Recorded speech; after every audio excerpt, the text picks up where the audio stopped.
Hey, what's up, bakers? Today, I'm gonna show you how to make the most delicious moist orange cake from scratch. This is a super easy recipe, so even if you're new to baking, you got this.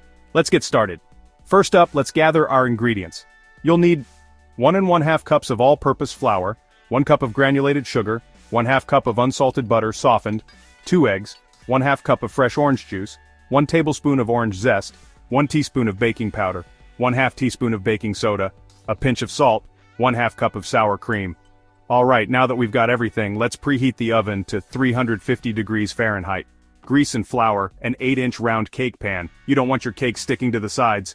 In a large bowl, mix the flour, baking powder, baking soda, and salt together. Give it a good whisk to combine everything nicely. Next, in another bowl, cream the butter and sugar together until it's light and fluffy. This should take about 3-4 minutes with an electric mixer. Trust me, this step is key for that perfect cake texture.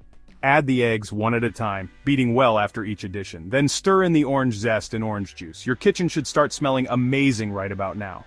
Gradually add the dry ingredients to the wet mixture, alternating with the sour cream. Start and end with the flour mixture. Mix just until combined, don't overdo it. Pour the batter into your prepared cake pan and smooth the top with a spatula. Bake for about 25 to 30 minutes, or until a toothpick inserted into the center comes out clean. Every oven's different, so keep an eye on it.